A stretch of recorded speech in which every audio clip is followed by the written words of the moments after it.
Let's draw some more, hopefully. Look at this. 129. That's the fun of the... What's up, everyone? Nonsensical Prophet here. We're going to do something a little different. I had a friend who had watched my video, one of my videos, and suggested that we do a Slay the Spire 101. So if you're new to the game or have not played this game at all, my goal is to kind of talk you through and situations during the game, and use each moment to kind of explain why I'm making those decisions. And so I have plenty of hours into this game. I'm not going to claim that I'm an expert. There are much more succinct videos out there, I'm sure, of people able to play the game at a higher level. However, after this video, you should understand what I'm considering before I am choosing a path, taking a card, and playing a turn. And so by the end of the video, you should also have a better understanding of what the game is about. So let's jump in. We'll start off with, I'm going to select my character. So as you can see, you have different options when you first enter the game. And this is going to take me back. Actually, why don't we do this? Let's take the opportunity to start a empty profile, and I'll walk you through like you're a new player. So you get to start with just the Ironclad. You'll see if you watch other videos, there are other characters and they have different builds, different decks. So this is the Ironclad. He starts with this ability. It's a relic, actually. It says at the end of combat, heal 6 HP. So, no, I'm going to be the tutorial, actually. So let's jump in. The first thing is it shows an overview of the map, and this is randomly generated. Interestingly, they did not have a Neo relic that you normally have in the first start here, but I guess the very first run makes sense because without spoiling things, something happens if you beat the game. So right here, we are building our card or our deck as we play this game. You start off with a base deck. You can always check what that base deck looks like over here. Realizing my frame rates are dropping, but I had open applications. So you start with 5 strikes, 4 defends, and a bash with the Ironclad. And so they do different things when you play them. So these, for instance, do 6 damage, and they cost 1 energy. So you see this number in the upper left corner is energy. So right now I'm looking at this Nibbit, and it's telegraphing that it's going to attack at the end of this turn for 12. It has 43 HP. So my goal here is to whittle this thing down, kill it, get it down to 0 HP, and try not to take as much damage. 0 damage is best, but you play this game enough, you know you're going to take damage, especially when you get into the higher Ascensions. So I'm going to start off. I like to minimize the damage I'm taking. I can only play 3 energies worth of cards, so I chose 2 defends and 1 strike, so that I'm only taking 2 damage. Okay, now he's telegraphing that he's going to deal 6 damage, and he's going to block next turn like I did the previous turn. So since he's doing that, this is a great opportunity to play Bash. Bash applies Vulnerable 2, which Vulnerable is a condition that makes it so that my future damage or future attacks do more damage. So I'm going to do that, and you can see right down here, he's going to receive 50% more damage for 2 turns. And then with my remaining 1 energy, I'm going to block most of that damage. Just take 1 damage here. Okay. And now he's telegraphing that he's going to just empower himself. He's going to buff himself. Usually that's a strength buff. And so now I have a choice. I could do 2 strikes and then a wasted defend, but I think I'm going to keep the vulnerability going longer and hit him with a strike. Yep, and so he's got a strike. Oh, you'll notice vulnerability will slowly work itself down. So Bash originally applies 2 vulnerable. At the end of every turn, it loses 1. And so now we have a pretty easy clear line. And you can see right at the end of combat there, that Burning Blood gave us 6 HP. So the Ironclad's a really fun first character to play because he heals himself after your battles, and you know, it's a fun character to take some hits and keep on going, you know, yeah. Sorry, I clicked through things assuming you know what that is. I grabbed gold. Gold is useful later on. You're going to see there's all these different icons on the map. These are shops. Shops help you buy cards and potions, which we haven't gotten to yet, and relics. And those are all helpful for facing the final battle here. This is Act 1. You'll see there's a boss at the end of this act. We go through 3 acts with each Slay the Spire run. All right, so now, after each battle, what do they call that? A hallway battle. These are meant to be hallways in your spire that you're climbing. You get a card reward, and so there's different options. You can see here, Blood Wall costs 2 energy. You lose 2 HP, but you gain 16 blocks, so it's a very strong block card. Tremble applies 3 vulnerability to 1 target, and then it exhausts itself, which means you only get to use this thing once in combat unless you find ways. There are some things that will let you double cast things or get things out of your exhaust, but for the most part, 1-time use, it's gone. And then Setup Strike deals 7 damage, and then you gain 2 strength this turn. Strength just makes your attacks deal direct damage. So if I had a strike that was dealing 6 damage, having 2 strength, it would now do 8. So you can scale things up. This is good. Gaining strength is good when you have multi-hit attacks. We haven't seen any of those yet. I am leaning towards one of these two.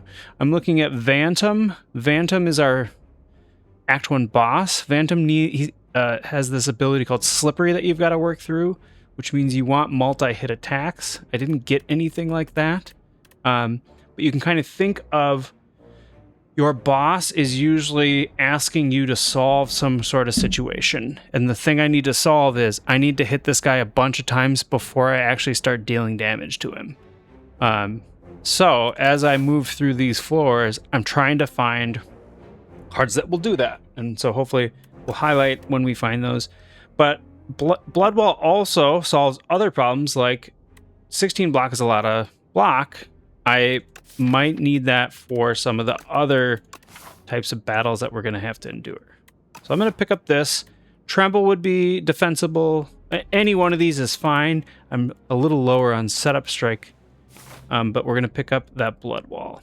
And then I'm going to do a little scan of our map. So that first battle was forced. We didn't really have a decision, but now we have a decision to make. And these are actually kind of important.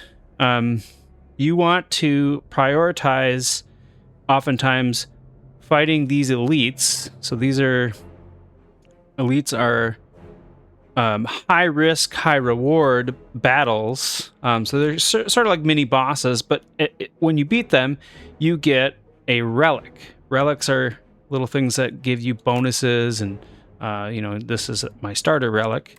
It helps you solve more things and get to that late game where you have sometimes broken decks because of some of those relics. It's honestly where the fun for this game is for me, is finding those weird synergies that just make it so you automatically win. But let's look.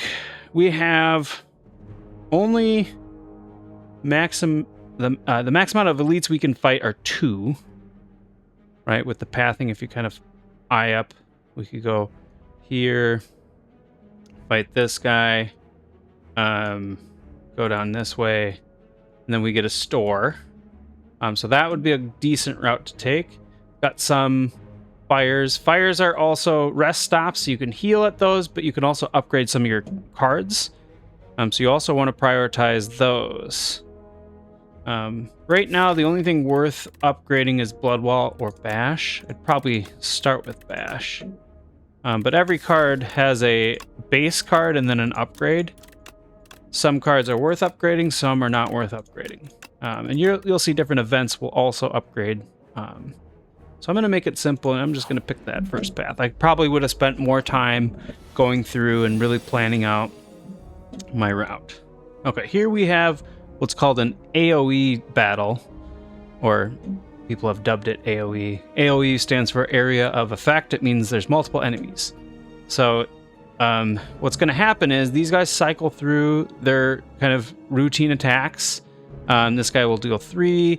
Then I'm not sure what he does next. I know he gives these status cards to us as well, like this guy's telegraphing that. And then he'll go back to attacking, and it'll kind of rotate around. You'll see as we go through. So right now, 7 damage isn't that much. I'm totally willing to take 7 damage here because we heal for 6 and go all in on this guy, because this guy's the annoying one. So I'm going to hit him with this, and then hopefully next turn I should be able to draw at least 2 strikes. Right?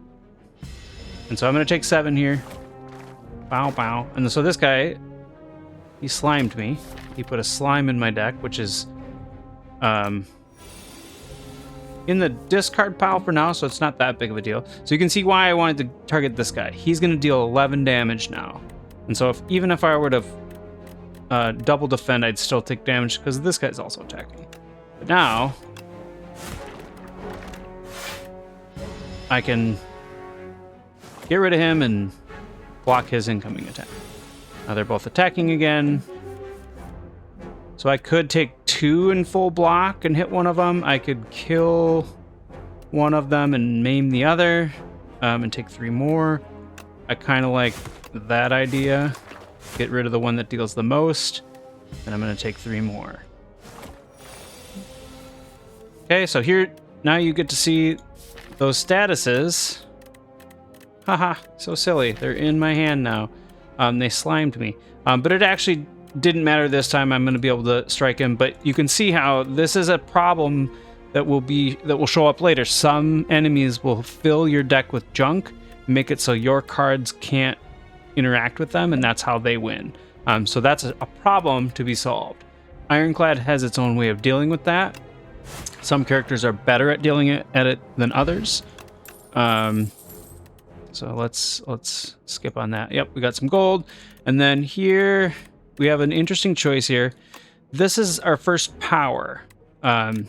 So you've only seen attacks and skills. And you can kind of see with the card border, attacks have this little almost point-like structure for its little picture, and then skills have the rectangle. And some cards will reference attack or skill, and so that's more important later. But powers are different. Powers you play once, and then you gain that benefit, whatever it happens to be on the card, for the rest of the battle. In general, some powers are a little goofy, but so this one's a good one. It makes it so all my attacks, future attacks, will start to do 2 more damage, and then if I upgrade it, 3 more damage. A very good one, especially for attacks that deal multiple hits. It scales up much quicker. And then I'm also interested, so I'm very interested in this card, but I'm also interested in Breakthrough, which is a good card to have early on. It deals damage to all enemies. And you saw in that last battle why having area of effect cards are important. So it's kind of between these two for me. Anger is decent. It's kind of an interesting card. You add a copy of it to your discard every time you play it. So eventually, if you play, if your deck shuffles around and cycles through, you start to get really big attack turns where you're able to, throw 5 angers at them in one turn. Of course, you want draw for that. You want to be able to draw. so that you can really take advantage of having 0 energy attacks. But I think I'm going to take Inflame. You'll see the border on this is blue versus the gray. That means it's uncommon, meaning this is easier to come by. This won't come as often. So I'm going to take advantage of getting that. We're going to go into our first event. This is a fun one. The Birdanus Egg. So you spot an enormous shambling beast. Chase off an injured green bird. In an alcove the bird fled from, a single unguarded egg lies abandoned. Your stomach gurgles. So you have an option here. So here's where the game gives you choice on these question mark paths that can either benefit you with some minor setback, or in this case, this gains 7 max HP is perfectly defensible pick. You can just buff up your HP. This says you add this egg to your deck, which is unplayable, but it can be hatched at a rest site. I'm going to take this because it's kind of the fun option. It's not always the best option. Sometimes, depending on your run, you actually really need that 7 HP. But I'm going to take this. Now the downside here, you gently scoop up the egg and stow it, thinking it may hatch into something useful later. Indeed it does. The downside is this is a card that will come up when I draw cards, and it doesn't do anything right now. So it can make for some uncomfortable card draw scenarios for us. All right, so here's a choice. We can heal 9. This is a sapphire seed. You narrowly avoid stepping on a bright, sharp seed. Its unmistakable color gives away that it's a sapphire seed. Weren't these incredible seeds supposed to be extinct? Legends say that consuming one can greatly amplify your endurance, but what if you plant it and nourish it instead? So we can either consume this or we can plant and nourish it. The plant and nourish enchants a card with sown, which means the first time you play it in your combat, you gain an energy. Or you can heal 9 and upgrade a card. We don't really need the heal. Upgrading's nice, but I think something you'll learn if you play this game enough is energy discounts are at a premium. I'm going to put it on our power, which basically means the turn we draw this, it's free, provided we draw it with 1 energy available. All right. So this didn't matter that we got it early, but makes our turn pretty easy. And you could see there, Birdanus Egg actually did slow us down. If we had another attack in there, it would have been much stronger. What you missed is this enemy did an attack, or you missed, not through your own fault, but he shrunk me. I'm now going to take 30% or deal 30% less damage to the bug. So this turn he's telegraphing 7. I'm going to block 5 of it and then make him vulnerable. Should be a pretty quick battle from here on out. Yeah, that'll be enough, right? More than enough. And look at that. We healed up back to our max. And we got our first potion. So this is a fire potion. You can use it in combat to deal 20 damage to an enemy. You want potions to leverage the elite battles because with elite battles, you're very likely going to be taking some amount of damage, and being able to kind of turn the tide depends on having the right potion at the right time. So, okay, we are met with a card choice here. So we have an uncommon, dismantle, deal 8 damage. If the enemy is vulnerable, it hits twice. That's nice in that it's a double dealer, and we are facing Vantum. So I'm considering that. Cinder's just a high damage card. It also exhausts a card at random from your hand, which at first glance is, oh, that's a negative. It removes a card. But you see, one of the great strategies with the Ironclad is exhausting cards actually makes your deck thinner and easier to use. So you can kind of time it out to exhaust the thing that you want to exhaust. And then 18 damage is a lot of damage too. Then we have Iron Wave. Iron Way is fine. It blocks and deals damage, which is sometimes a nice dual purpose that kind of fits a lot of scenarios. But I do think I'm going to pick Dismantle because of that earlier point I made about Vantum needing multiple hits. Okay, so I'm sure they did this on purpose with the very first time you play this. These enemies have Slippery, which is what Vantum has. And Slippery reads, the next time this little inklet would lose HP, it only loses 1 instead. So no matter how much damage I'm going to do to this thing, it will convert it down to 1 for the very first hit that it takes. So these guys are incredibly annoying. They're going to hit me for a lot. I'm actually going to... Well, let's think about it. I take 2, and then I full block that. Or I play this.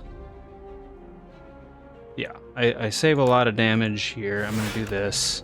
And then I think we want to hit one of these outside ones.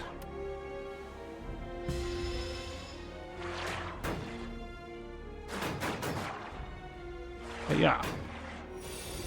Cute little guys. Okay. So we... Unfortunately, we're going to take a little hit here. But because I took the Slippery off, I have enough to get a kill here. So I'm saving myself 10 damage by taking him out. And then I'm going to soak up 5 of the 13. Taking 8. But again, Ironclad will heal. Alright, so here's our Inflame. And then, oh, that Slippery is annoying, isn't it? Because no matter which way I swing it. Let's see, if I hit you for... It probably had to be you. If I hit you for 1, you're at 14. Then you're vulnerable, which deals 50% more. So this would hit for 12.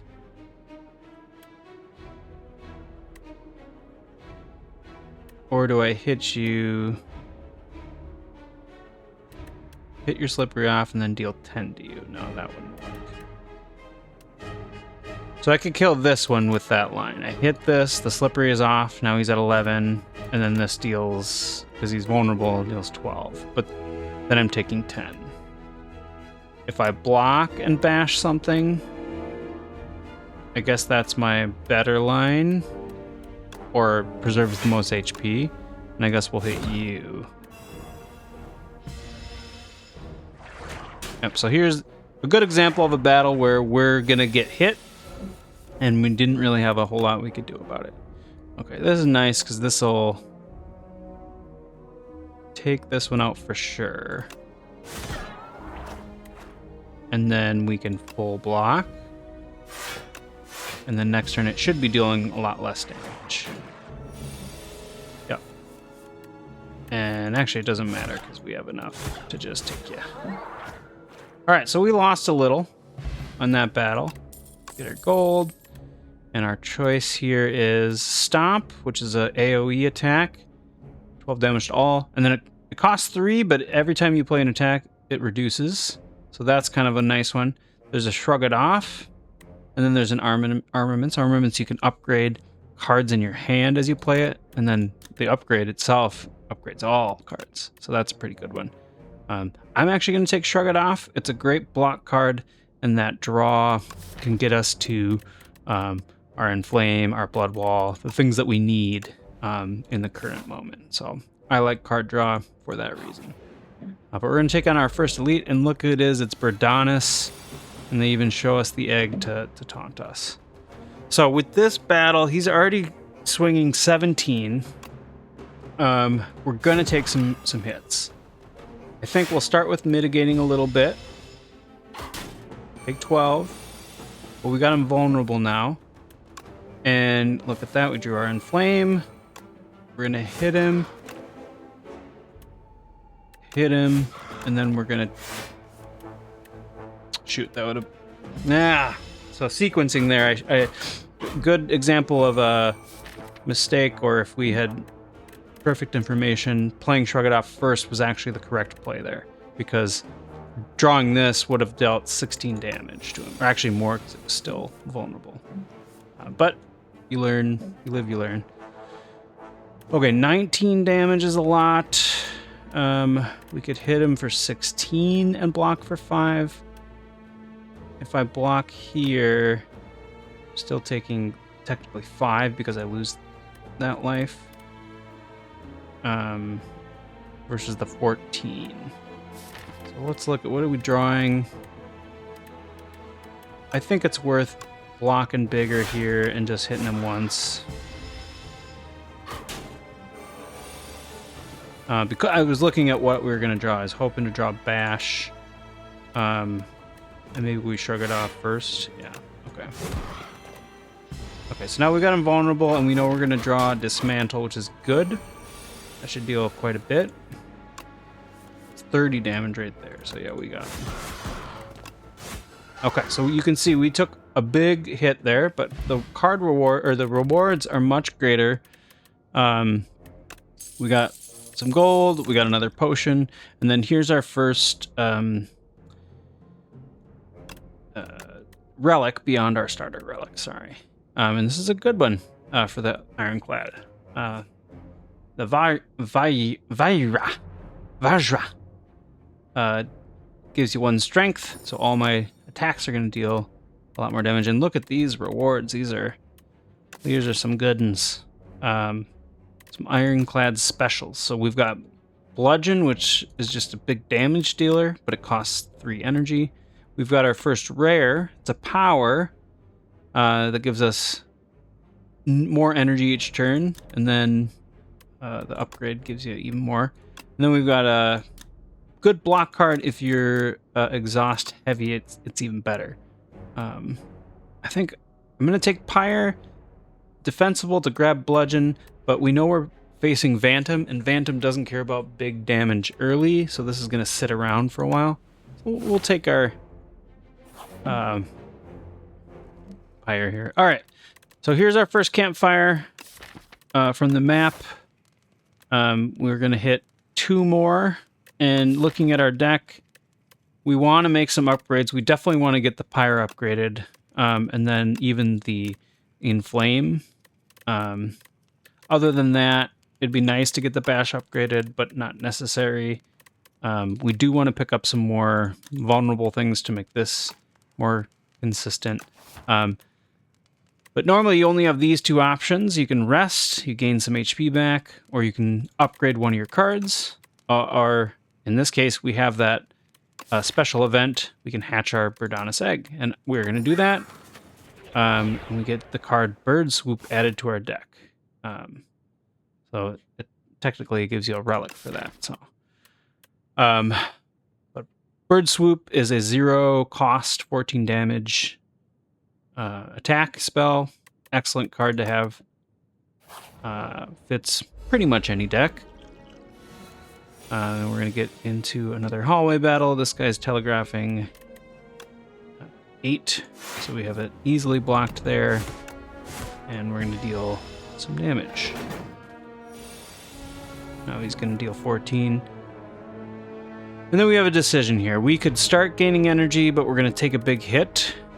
Not really that needed, honestly, in this battle. This is more important for like a boss when we know we're going to be, you know, slugging through something. This guy is not going to take us that long to beat. It's probably better just to hit you with our biggest attacks and block with our blood wall. Okay, we have a free Inflame. Let's do some math here. If we do 11, he's down to 23. Then this gets buffed to 1.5 times. So what is that? Does it run up or down? I don't know if it goes to 13 or 14. Well, let's do a little experiment. I think we can get him. We can't get him. Okay, it rounded down, it looks like. Right? Half of 9's 4.5. 13.5. So, given that we're going to reshuffle and it's pretty much anything, I think I'm going to play it safer and defend.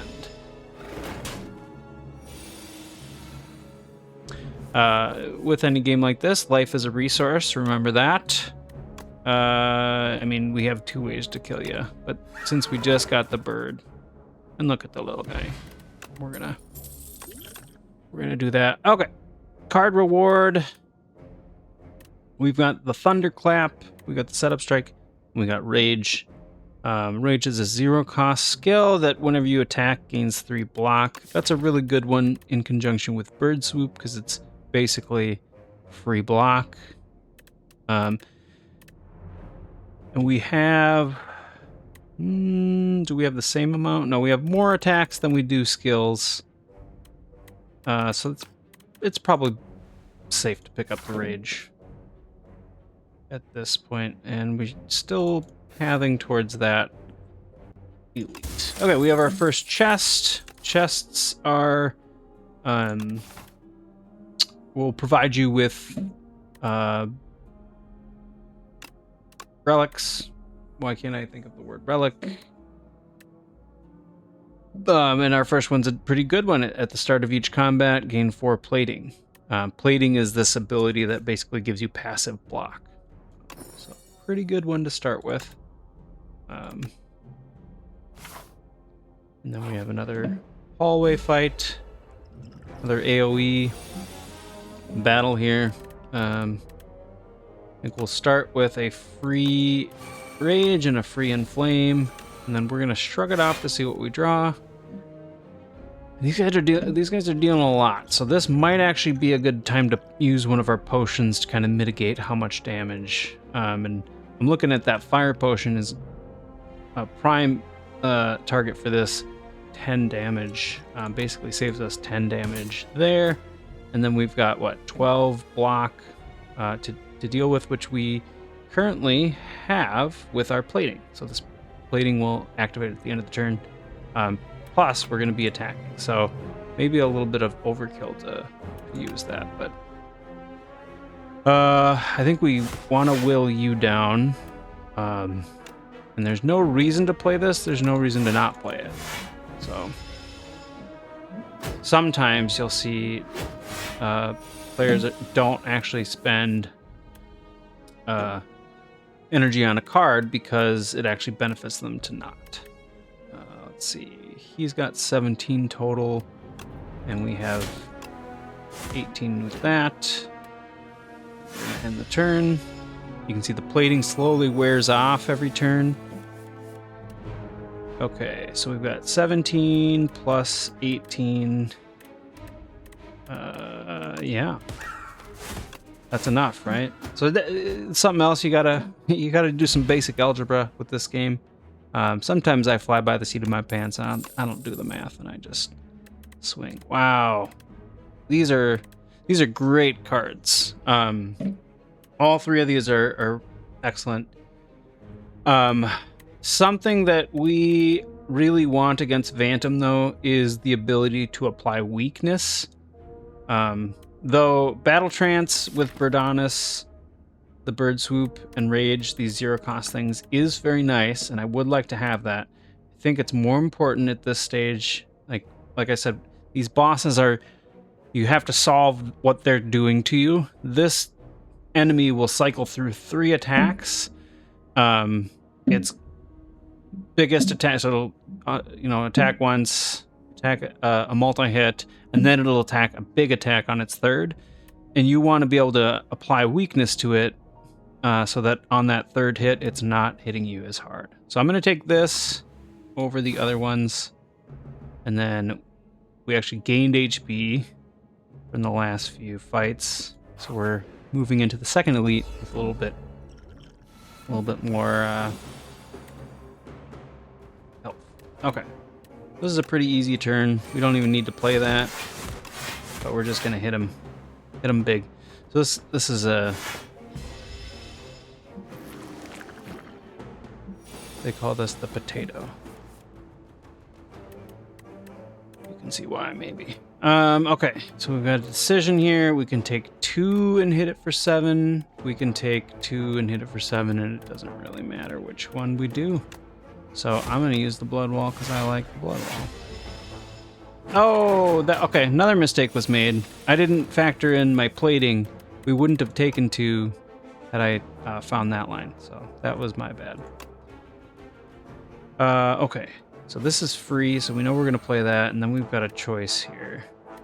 We can uppercut it, strike it.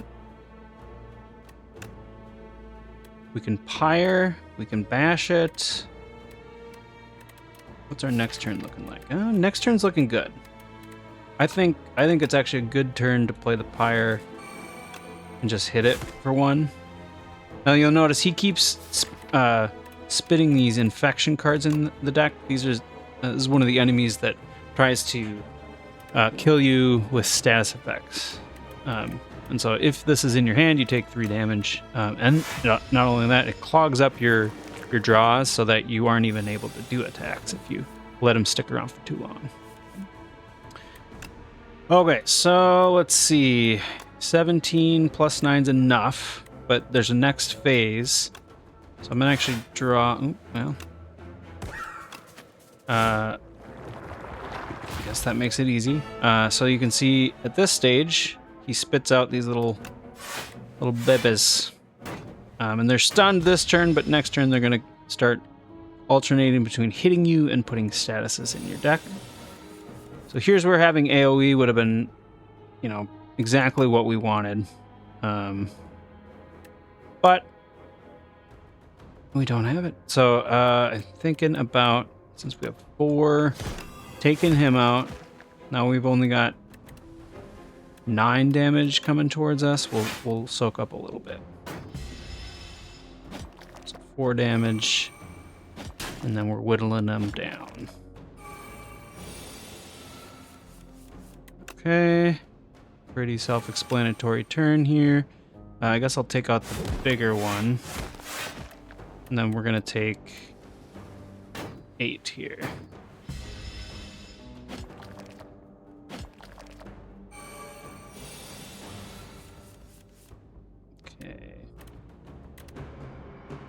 Well, it's 11.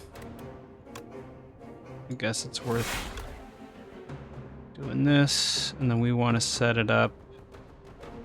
Guess it doesn't really matter.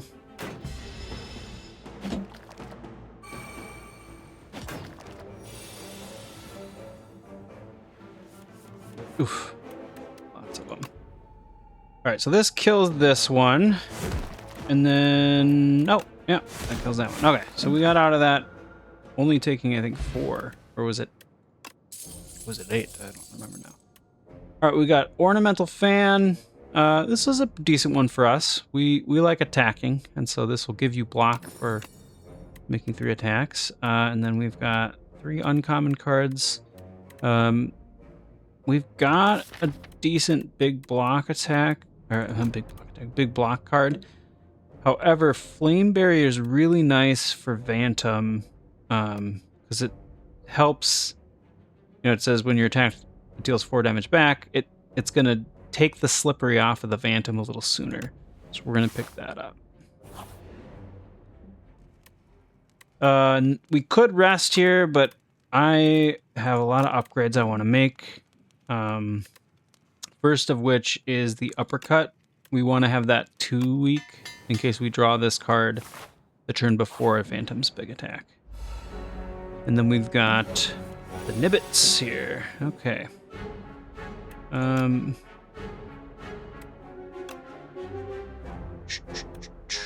Let's think about this. So he's dealing 6. I have 4 of it blocked. I don't think we need to do any defending on this turn. We're just trying to decide, do I want the Pyre to set up a big explosive attack?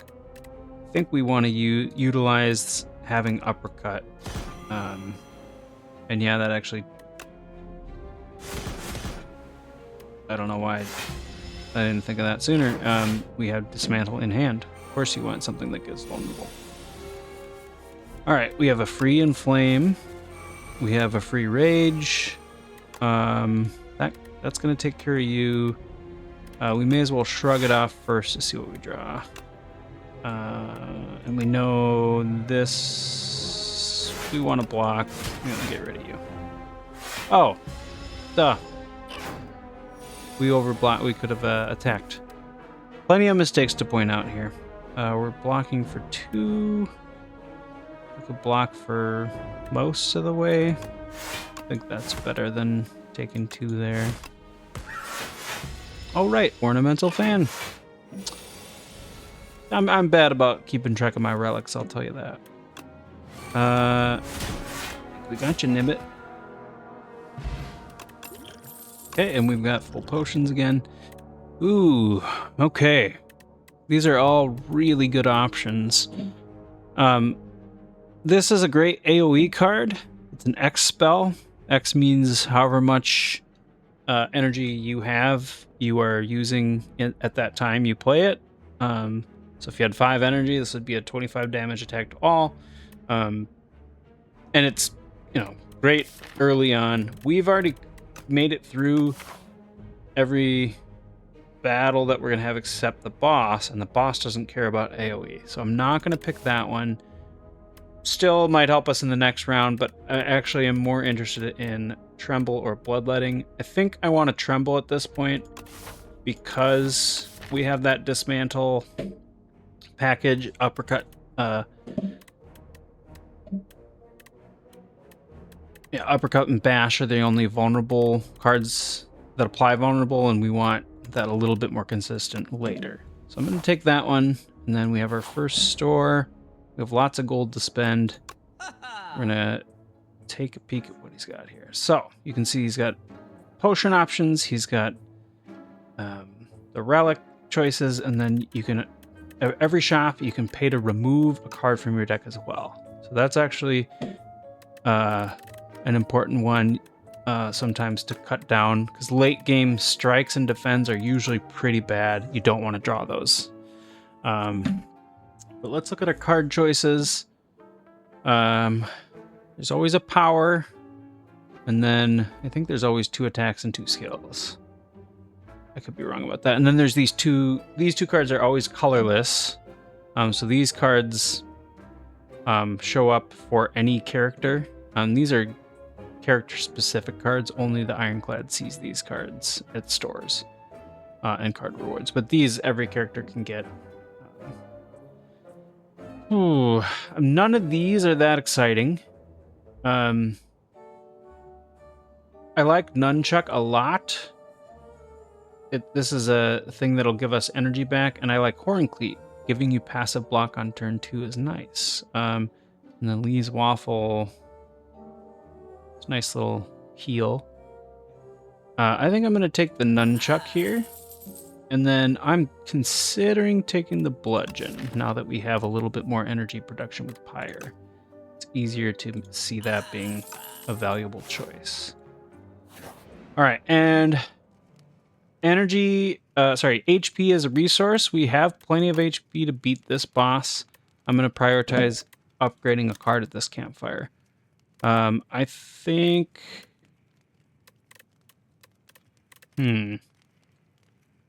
I think we want to upgrade the Pyre now that we picked up the Bludgeon to really take advantage of that. And we got it on turn 1. That's nice. No block. So we could consider using a potion to block that 7, but 7 damage is nothing. At this point, though, you can see we're just trying to whittle this Slippery down from Phantom. Oh, that's right. We do have some block. Okay, and we have stealing 12, and I have 3. So I'm going to see what I draw. That's a good one. So this is the scenario I was pointing out earlier. Now he's going to deal 25% less because of that weakness. So I'm easily blocking this now. We can start chipping away at his Slippery. And then next turn, he keeps that weakness. And this is his big attack. 19. Oh, we've got a really good turn for this. First up, we got Free. We're going to play Free Rage. So this is kind of worthless at this stage because he still has Slippery. It'll only deal 1 damage, but this will hit him twice. And then we can Flame Barrier to block most of that. And then he's going to deal Slippery to himself. Okay. And then he resets. So he actually starts this turn by buffing. So it's a good turn to put some weakness on, attack. We don't even need to play those.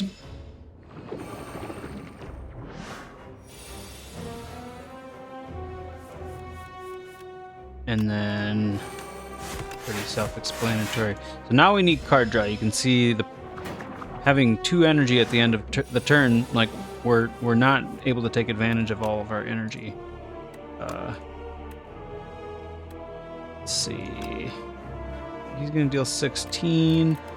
And this might be oh, and we're getting an energy back too. Okay. All right. Take advantage of your relic. So yeah, we get 4 block from this.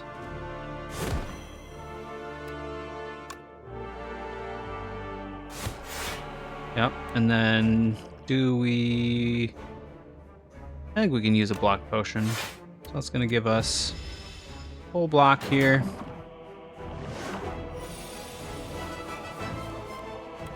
Okay, this is going to hit twice. And Bird Swoop for the finish. Okay.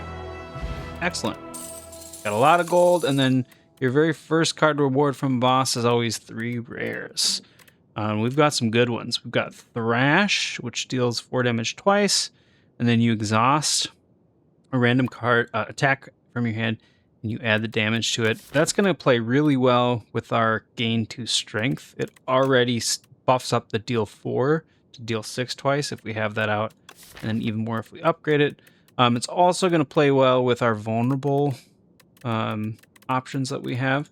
So I'm high up on that. Demon form is really slow, but it gets the job done eventually. At the start of your turn, you gain 2 strength. So over time, you're just going to be able to play 1 strike and deal 20 damage. Pretty strong. And then Primal Force. This is a really fun one. It transforms all your attacks that you have in hand into Giant Rock. Giant Rock is pay 1 energy, deal 16 damage. I'm going to take Thrash. I prefer cards like this for solving some other future problems, which is how do you get rid of cards? Exhausting actually is a benefit sometimes. So we actually want to take advantage of that. So here we have our first interaction with our relic choice after fighting a boss. These are randomized. You're going to see different characters here that will offer you different options. Even this character will have 3 different choices in a future run. But each of these relics gives you some sort of leverage or disadvantage sometimes too. I think since we have higher energy needs, especially early, with Pyre costing 2, Bludgeon costing 3, I think I'm going to actually do the very hot cocoa. You start each combat with an additional 4 energy. So great choice for us. And then let's take a look. We're fighting the Insatiable. Insatiable is a boss that kind of takes advantage of if you can't manage your energy needs and deal enough damage over time, it'll get you. So we have to make some card choices with that in mind. We have 142 gold, so we see this shop. I don't really want that early of a shop, so we could maybe plan on hitting this early and then hitting that late, but then we only have 1 elite on that pathing, so let's see. This elite, this has 2 elites. I like to take the elite pathing when possible, so I think I'm going to take this route because of the elite path plus how many campfires? 2? Well, it's not that many. We hit 2 elites and hit more campfires. No. So Let's stick with that. All right. Act 2. Mantis is going to take a card from us. Oh, we have 7 energy. That's right. We're just going to play all the cards that we have. We got an easy full block. He's going to even take 4 damage for taking our card. And then next turn, he's going to start flying in the air. All right. Easy turn for us. Weaken him and vulnerable him. He now has Flutter, though. He's going to take 50% less damage. So that hits twice. As well. Oh, we got... Nunchuck gave us an energy discount, and we didn't have a way to take advantage. He's not vulnerable anymore, so we'll give him vulnerable and then kill him dead. All right, and so the Mantis gave us gold, the potion, and then we can choose to take the stolen card back.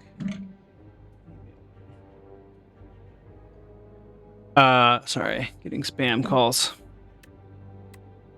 You can also actually leave this, and sometimes he takes a card that you don't actually want or don't need anymore, but we do want our Flame Barrier. It's a good catch-all card. Perfected Strike's a fun one.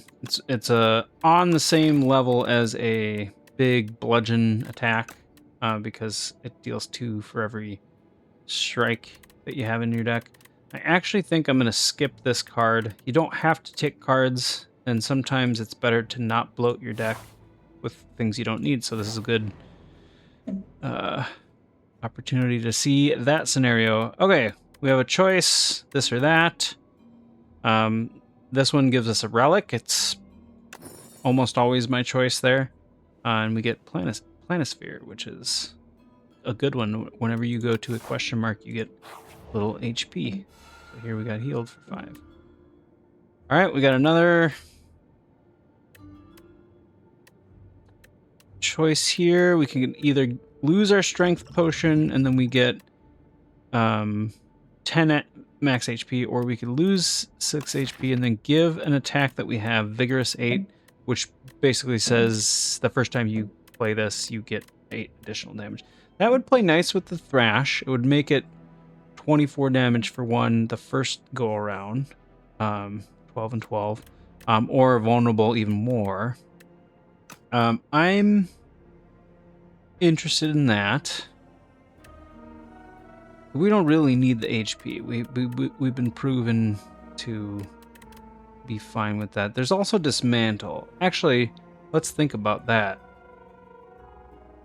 Dismantle upgraded makes a lot more sense, right? Because that one, Thrash is good over time because you start to build it, but this gets better.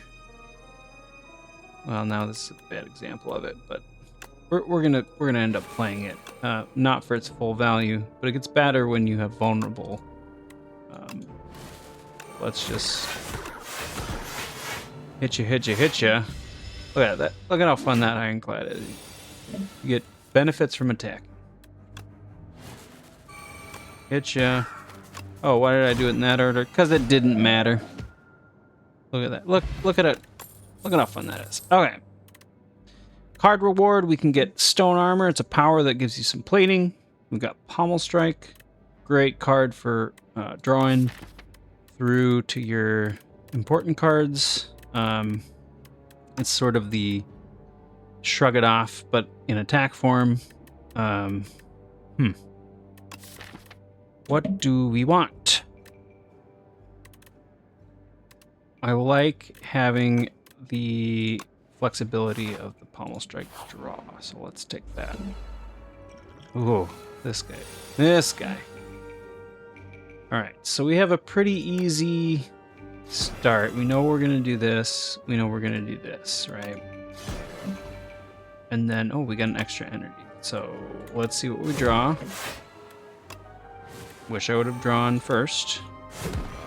But we made short work of this Hunter Killer, and he actually, in some ways, can make your Oh man. We're 2 away. I'm gonna actually use the strength potion to kill it. This guy can be a real pain. Every time you play a card, he reduces the effectiveness of your other cards. So, all right, we get a really good set of options here. Whenever you apply vulnerable, draw a card, and that's actually probably what I'm going to take here, because at this point, we've got the energy that we want. We can play really big explosive turns, but we don't have the card draw to take advantage of that. So we're going to get Vicious in the deck, and hopefully that'll synergize well. Ooh, dang. There were some good relics there. But we do have a couple of good options here. Pillage, not always the best card for the Ironclad, but as I mentioned before, having card draw is what this deck is lacking. That being said, Feed is a fun one. You can really buff up your character's max HP if you time out the attack on the Feed. But I think I'm going to take the Pillage. Oh, we can take both. Let's take both. All right. Get into our first elite in this pathing. Oh, this is the Decimillipede here. This boss is a really big challenge the first time you go around. If you don't kill all 3 within a 2-turn cycle, the segment that died will come back. So it makes for a very challenging fight. But we have 7 energy. We have a card draw here. I'm gonna start working on the one that's dealing the most damage. Let's see if we can kill it. Okay, look at that. This is gonna kill it with 1 hit, though. Do I need to do that?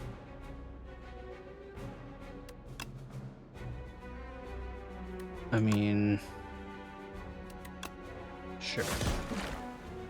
Seems like overkill, but... and then we have, what, 15 plus 14, 29. So not enough to kill anything. We are going to proc the fan, though. So let's work on the one with the most health, I suppose. And we got out of this with only taking 6 from that first turn. It's pretty good. So here you can see it's going to heal if we don't take care of both of these. We got our Pillage. What could we draw out of that, though? Not a lot that's going to end this fight now. So it might be better just to weaken. Hit ya. Oh, we got energy back. Okay. Do we have any 0 cost? We don't. So not worth it to pillage here. We'll just hit you again. We full blocked with that. Nice. Okay, so this is going to come back, but now everybody's weakened. Here's another good example of we don't have much in the case of AoE, which makes this fight a little bit more challenging. But we're going to get a free strength up. This will kill you, so we're going to take that. Wait, did that not proc? If fatal, raise your max HP by 3. That wasn't fatal. Okay. Okay, so we're going to take a hit here.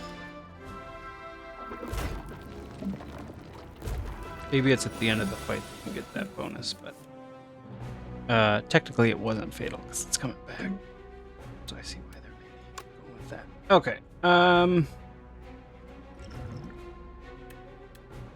I'm going to use an energy potion to block a little more. And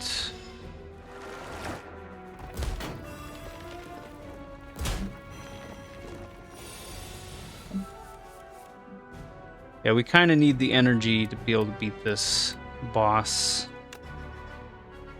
down. Okay. Thrash hitting Bludgeon's very interesting.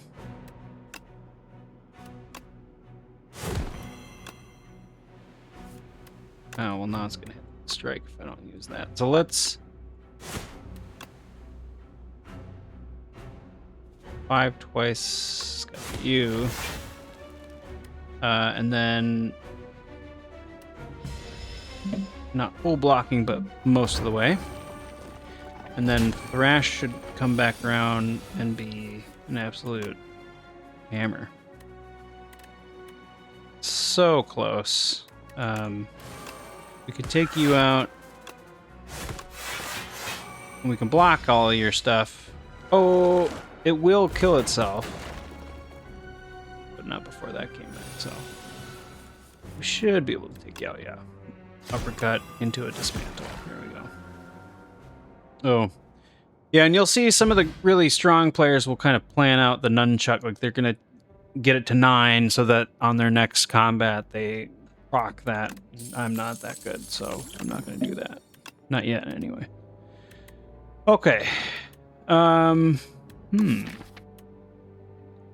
like the idea of Primal Force because of the Thrash potential. Because that makes your attacks 16 damage cards. I can scale that thing up really quick. Twin Strike is also good. We already have a strength up with the Vajra. Vajra. I don't know how to pronounce that. So there's that. But I think this is rare, and you pick the rares sometimes because they're shiny. Like you open a Pokemon card, and you're looking for the one card, right? Eternal Feather, very good. Basically don't have to rest ever again. For every 5 cards in your deck, so we have 5 groups of 5. You're gonna heal 3, so that's 15 damage every time we enter a rest site. Oh, what am I doing? What kind of pathing is this? Erase this. I was talking about fires. Well, here's the fires right here. You goof. Okay, there we got a pretty good heal, and we've got upgrades aplenty. I want to upgrade quite a few of these. I think the obvious first one is the Inflame. And it's free, you know? Okay, so we want a way to get vulnerable, or give vulnerable, so we're going to start there. There we go. We're going to hit you pretty hard. And then we're going to hope that this... No. No. Don't really need to play this. But that fight went pretty smooth. Now he's going to hit me for 23, and he's got Thorns going. So Thorns means if I deal damage, he deals 5 back.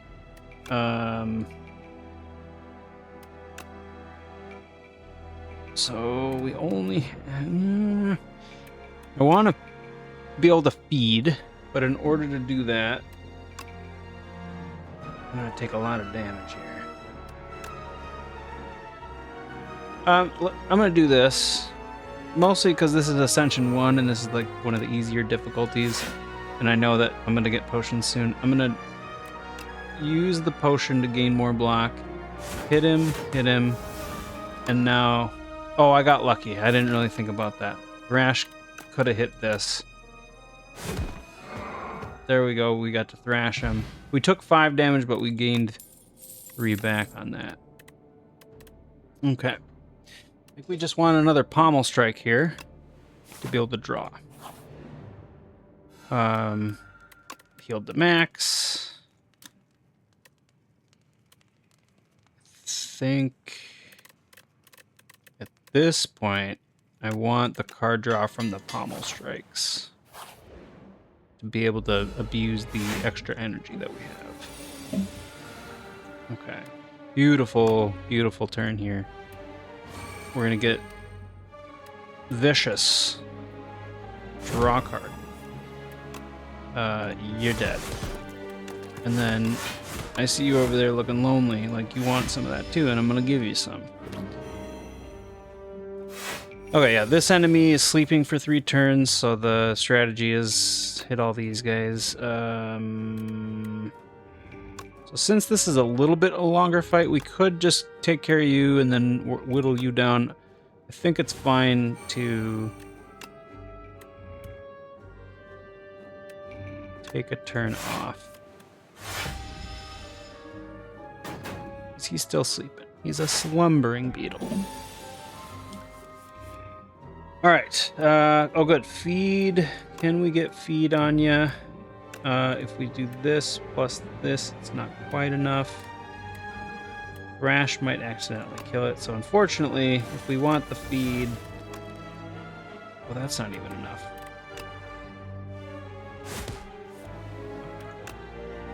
That's fine. And I don't want to primal force away my Thrash.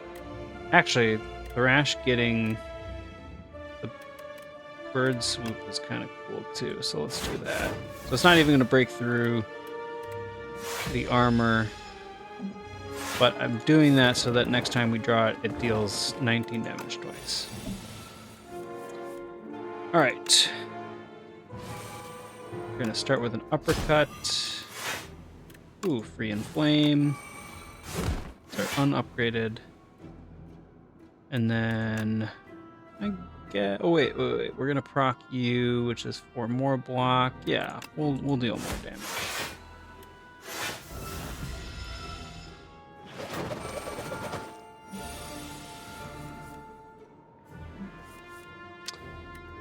Okay. Start by drawing 2 cards. Draw more cards. Hell yeah. Wasted our nunchuck value, but that's okay. All right. Anger is anger. Anger is a way to abuse primal force too. I think we'll take an anger. For longer fights, you can build up a bunch of those and then turn them into rocks. Okay, we got the Entomancer. Obvious first turn there. Are we gonna be able to kill you in one go here? No, but we did do quite a bit of damage. The Entomancer starts filling, every time you hit it, it fills your deck with dazed cards, so not a fun one. So we're gonna draw here. 24. Yeah, that's enough. We have to use this first, though. And then do this, otherwise it'll eat it. Awesome. Got a potion or a calcum. Gives you block if you don't have block by the end of your turn. Very good. At this point, our deck is getting pretty bulky, meaning consistency-wise, we have good cards, but if we get too many cards, we don't necessarily draw into those good cards. So we kind of want to only pick cards if we really need them to solve a problem. And so like Twin Strike is, it's good damage, especially with our scaling strength that we have here, but not really needed. We have a lot of big damage dealers. Tremble, arguable good spot to pick up Tremble because we have the Vicious and ways to cycle through and take advantage of things being vulnerable is something we want to do. So I am kind of leaning towards that. I don't need another Flame Barrier. We've got block pretty well covered. In fact, we benefit from attacking heavy over defending. So I think I'm gonna take the Tremble. And then same reason as before, we want to upgrade that Pommel Strike to get that card draw. Take advantage of all the energy. Here we go, got a boss fight. All right, well, easy first turn. This is a boss battle where we maybe want to drink our potion that buffs our strength and our defense. I wasn't really paying attention. Probably should have at least trembled. Let's do that. Let's get this. Hopefully get a bunch of attacks. Oh! I was going to say let's Primal Force things, but with Thrash, eating one of our bigger costs might be kind of nice for future draws. What did it get? Batch. Not bad. Not bad. Let's turn these into rocks. Alright, and we've got the first action that the Insatiable takes is Sandpit. So in 4 turns, you're going to be eaten and die. And what he does is shuffles these frantic escapes into your deck, into your draw pile. So there's 1, 2 in the draw pile. There were 3, I guess. We drew 1. And then there's 3 in here. So you have to kind of mitigate that if you don't play a frantic escape, which pushes this back 1, you will die. He's also dealing you damage, so you gotta try to do enough damage and kill him before he kills you, or do enough block. So it's a little bit of resource management. So my hand was obviously just play everything and don't worry about it, but yeah, he's ticking down. So here, again, a pretty straightforward turn for us. This is where having energy, extra energy is really helpful. We're going to get a free Inflame. This Dismantle is going to be crazy. But you hurt you 1 twice, and then we don't even need to play those. Oh yeah, or Calcum if you don't have any block shows up. Alright, well that's not going to likely happen here.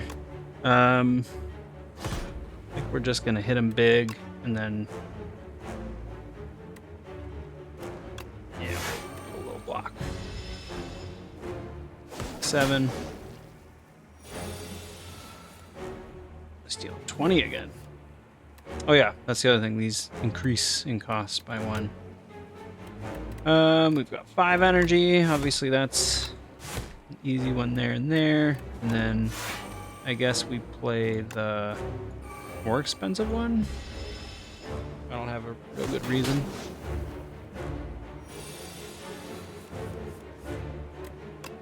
Alright, yep. Fight is over. And not bad. Let's see what we got from the boss here. So some fun ones. This one can double up a big attack. A good way to take advantage of your energy. This one is whenever you exhaust a card, or whenever a card is exhausted, draw a card. This is sneaky good. Ironclad has a lot of ways to exhaust. Tremble exhausts itself. So like there's ways that things will just exhaust. Feed will exhaust itself. So those will just automatically give you a card. And then there's obviously Thrash. You play Thrash, it exhausts a card. That'll give you a card. So there's ways, sneaky ways to make this work. And since we are still looking for ways to use up our energy, I'm going to take it. Okay, this is the final act. You can see we're going to face the Queen in this battle. The Queen... what does the Queen do? The Queen taxes your cards by making it so that you can... She picks 3 of... I think it's your first 3 drawn cards. And she makes them so you can only play 1 of those 3. And anything else in your hand you can play. But if you play 1 of those cards, the other 2 you can't play. So it shuts down if you have like a combo or something that requires playing multiple cards. We don't really have that, but it can be kind of annoying. So this is actually one of my favorite... I don't know what to call these guys. I forget what they're called. Duders that give you cards. He's just got some really powerful relics here. So choose 3 attacks in your deck, enchant them with Instinct. So now the damage is doubled. So like that goes crazy with like Thrash. Where's our big one? Bludgeon. right? Like, how fun would that be? Even uppercut doubling. Okay, so here's a mistake that I often make. I already have this card enchanted. You can only enchant one card. So there's that. I'm strongly considering that. This one's also fun. First card you play each combat is played in extra time. So that can get real silly real quick. If you happen to line up your Pyre being your first card you draw or play, that's 4 extra energy every turn. Or sometimes 64 damage is enough to end a room battle pretty quick. So throwing axe is really good, and then crossbow at the start of your turn, you add a random attack in your hand. It's free to play. So they just give you a random attack from the card pool, and it's free. So all of those are great. I think I'm going to do this because it just has the most fun kind of outcomes that can happen here. We're going to get silly big damage. And I guess having this be doubled makes the most sense. So these are our highest priority upgrades now. So let's look for resting paths. We want to maximize that plus elites. And it looks like we have some really good pathing right down the middle here. There's a late store. We got 2 elites there. And then we kind of can choose.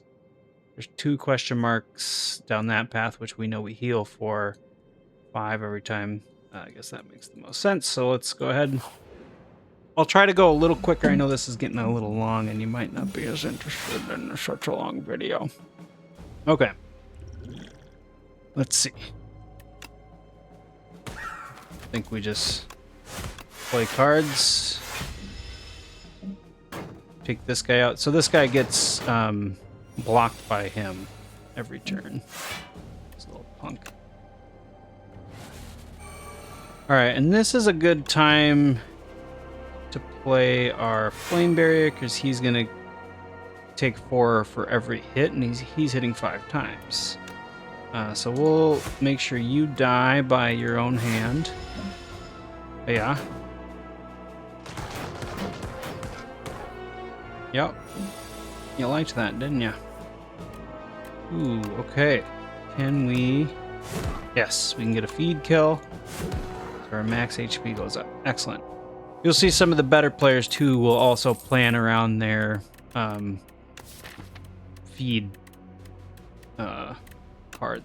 They'll, take turns off, basically, to not kill them to try to draw it, which is smart. I'm just not that smart. Colossus is a really nice pickup, especially upgraded. You receive 8 block, and then anything that's vulnerable is going to deal half damage. And we have plenty of ways to vulnerable, so an easy pickup there. Okay, we got healed from the question mark, and then this is a fun event. This one lets you create a custom card. And so you can kind of see, you can either make, in this case, a power or an attack. It's random. Sometimes it's a skill. Sometimes it's a skill power, skill attack, whatever. I think Ironclad, we're definitely going to be looking to make an attack. You can already see it's going to deal 12 damage, and then you can either choose it applies 2 weak and 2 vulnerable, or it hits 3 total times. Dang. I think since we have the vulnerable synergies, the drawing from the Dark Embrace, this one makes more sense. We already have a lot of the big damage dealers, so this is the enabler for those big turns. So big turns, rather. So there we go. All right. This enemy is one of the annoying ones. If he deals unblocked damage, you lose 2 max HP. So not a fun one. But we have our big bludgeon attack here. We can take out one of them for sure. Yeah, and it looks like, what do we have? We have 7 total, yeah. So let's go ahead and just take that one out since it's dealing twice. We'll weaken you, and more importantly, vulnerable you, so that you're dealing less damage.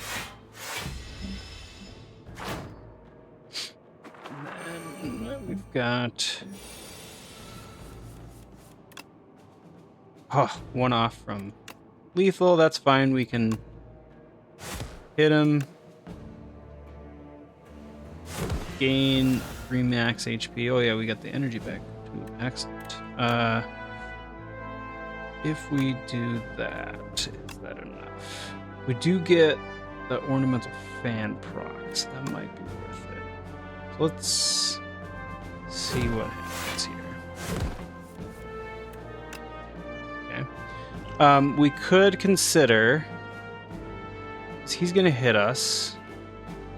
We did gain 3 max HP. We could use a potion though.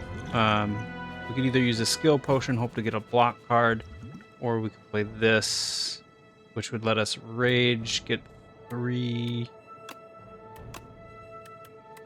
Wait, this deals 50% more damage, right? So 10, so not quite enough.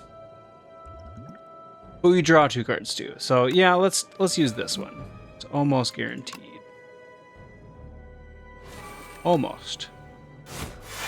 It did say almost. So we did lose some max HP there, but we are net positive out of that exchange. All right, and we don't want any of these. We're only looking for like really unique cards that push it even further. Oh, look at this. We get an event where we can enchant an attack with corrupted.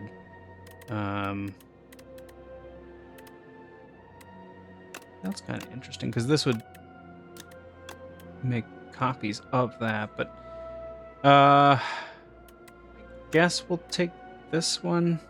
Now that I'm thinking about it, we already had. That would have been better if I had chosen the multi-hit option. So not my finest moment. All right, well, turn kind of plays itself. We only get 1 here. Nice.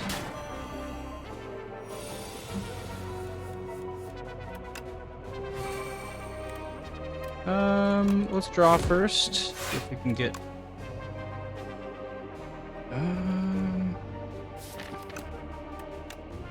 Yeah, let's see what we get. Okay, feed. So I don't know if that counts because this thing comes back, but I guess I'm willing to test it. No, we did not get max. Oh, we did. Oh, sweet. Okay. And then we could turn this into a primal force, but it's not really worth our efforts, so we'll just pass the turn. We haven't really been able to utilize the primal force yet. Well, we'll swoop ya, and then I guess we're gonna shrug it off, and then we have 2 blocks. So we have your block covered. Oof. Youch. And this might actually be enough to kill you. 22 twice. Not quite. And we're not nunchucking. No. Still probably better to do that. We're going to take a bit. Oh yeah, Orichalcum helps though. Finish you off with a thrash. Oh, my bad. Didn't realize. I thought the fight was over. Wasn't paying attention, I guess. I don't think we need to. That's only 30, so let's just block ya for most of it. Stop hitting yourself. That's pretty good. That'll cut his stuff in half. Also, I haven't been able to play Dark Embrace, really. I just hadn't lined up. I think boss fight will benefit from that. Let's just bludgeon you to death. Alright, and now we could take the Gambler's Brew. We'll think about that. Let's see what we... Okay. This is the kind of card we're looking for. Exhaust a card, draw a card. It's exactly what we need. I do think I'm going to take this over the weakness. And then we're going to heal from that lovely feather. We're going to smith. Things we want to upgrade. We want to get this thrash upgraded. I think that's high priority. War paint. 2 random skills. Whew. I don't think you could ask for a better pairing there. And then I'm gonna go for more upgrades here. I think the bird swoop makes sense too. 36 damage. Pretty good. All right, we got our last elite fight. No, we got one more. All right, 7 energy. I'm actually going to start with the Magi Knight first. 60, you're dead. And reason being, this guy actually does the most damage later. He builds up his attack. Next up, this guy's mighty annoying too. This guy makes all your cards ethereal. So I think I'm gonna smash you hard and those all die, unfortunately. But we're taking a bit. We have a lot of ways to heal. Not too worried about it. Losing blood wall now. You jerk! You're taking all my cards, Spectral Knight! Okay. Well, now you're dead. And let's see. 24 damage. I think we kind of want to hit a vulnerable. Yeah, because then we can cut his damage in half. He's still vulnerable.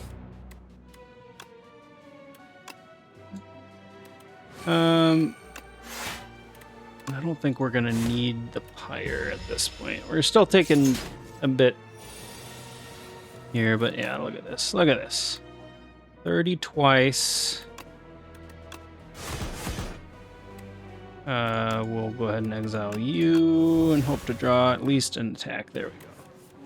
Oh, bird swoop, yeah. All right. You know what? I need to... La, la, la, la, la. Apologies.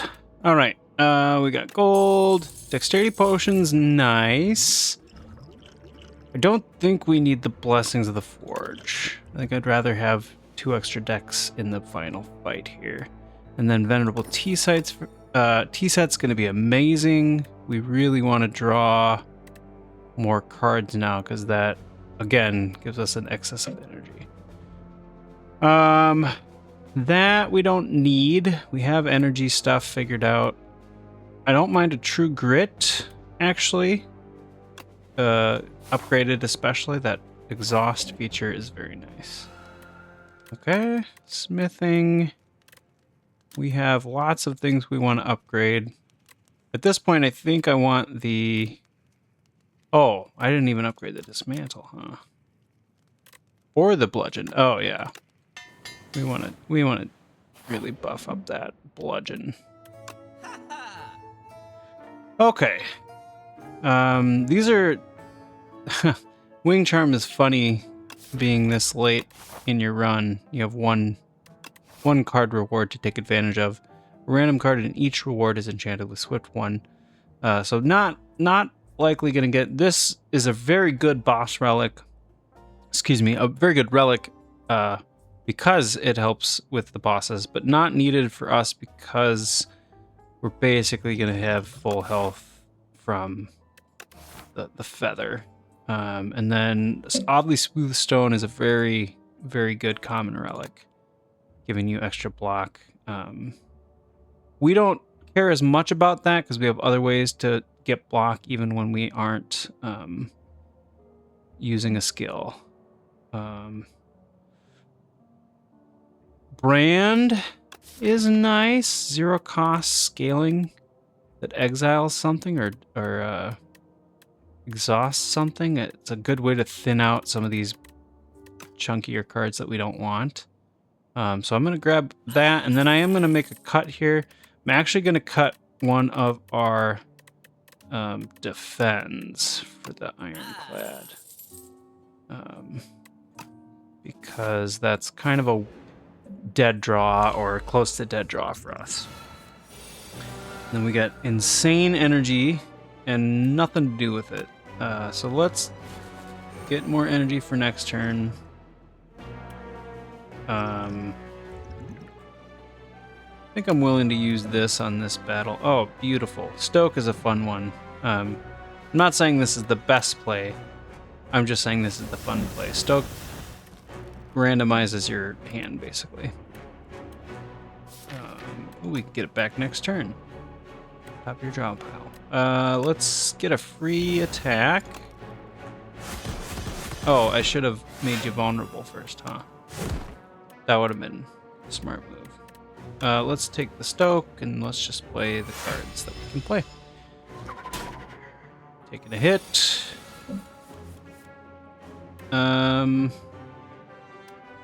24. I guess we're kind of not as interested in playing Stoke. Well, yeah, we are. Draw a card. Oh no, Thrash, come back.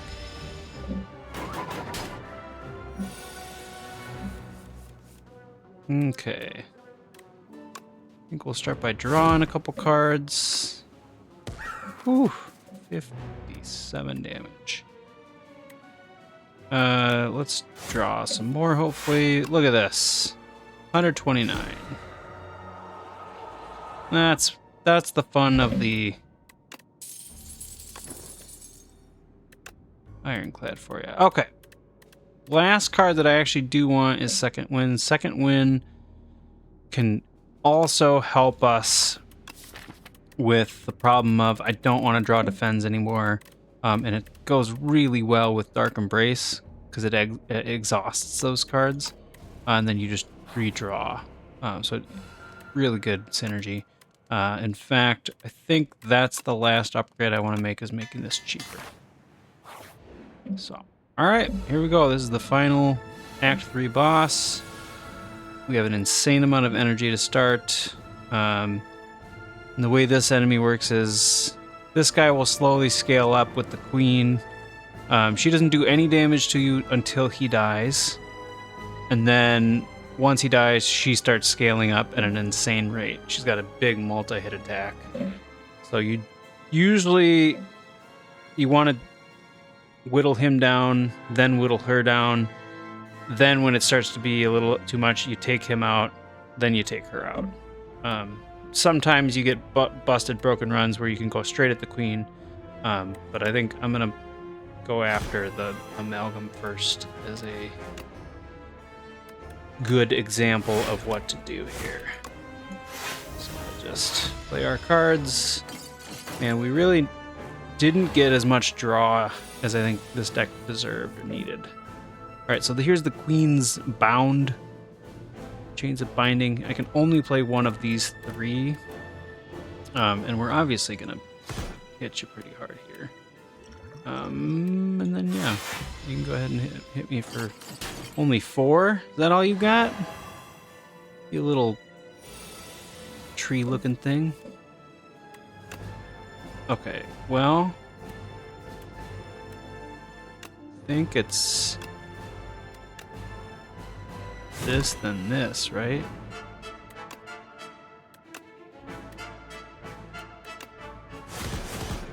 Oh, it didn't kill him. Shoot. Oh, but this will. Alright, so now the queen is going to start buffing herself and multi-hit attacking. Ooh, that's annoying.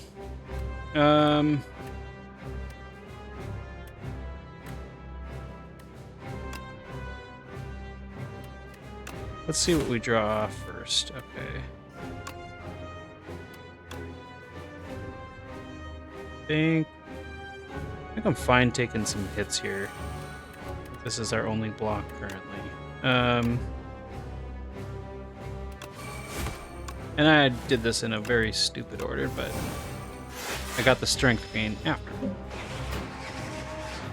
We took a big hit there, and I realize now my other mistake is, well, drink your potion. This is the last bite you're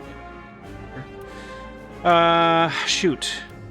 I do think we benefit from getting that energy, and then I guess we're gonna take another big hit.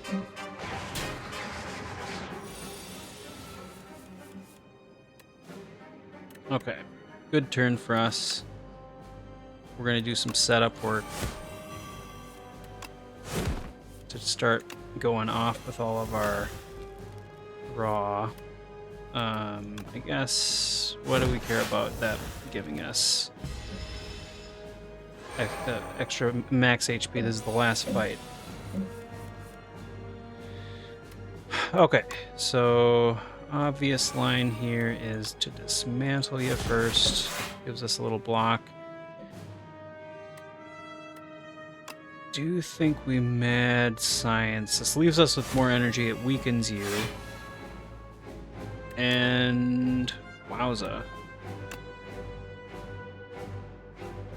Ooh, I gotta think about this little.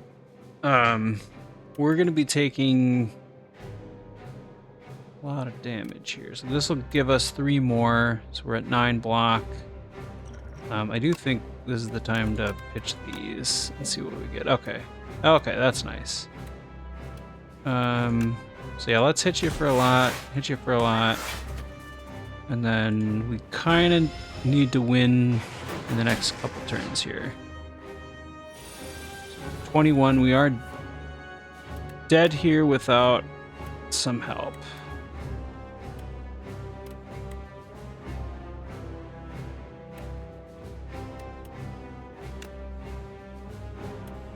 Well, let's do this.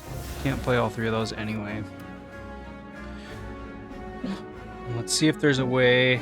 So if we gain 8 block.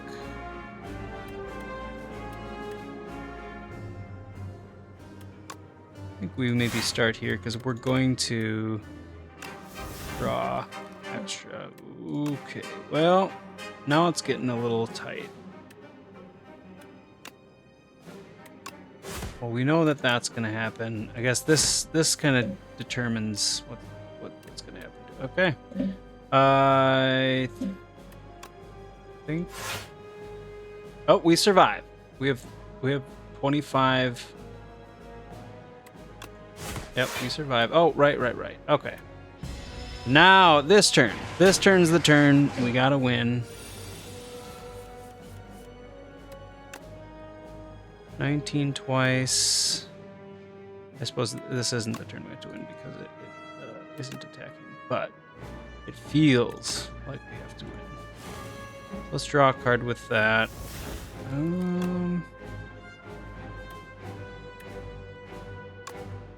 Let's draw 2 more.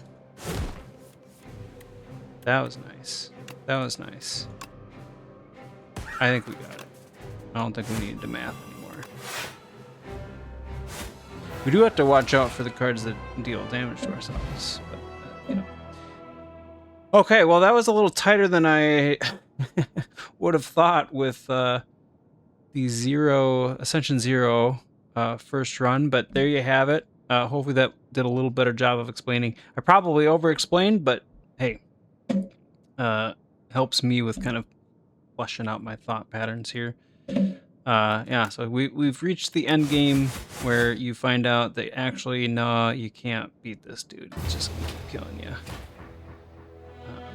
But good run to display some of the mechanics. Again, this is one character and this is one path that we chose within that character. There's so many different synergies that you can get and pick up based around like single cards sometimes. Oh, I don't know if I've ever got the Restless. No, I think I've gotten that one before. But excellent little run for us here. Thanks for sticking around and watching it. Let me know in the comments if you have any other suggestions or needs that you want Tyler Don't worry, I got you, buddy. Little skin here. See you next time.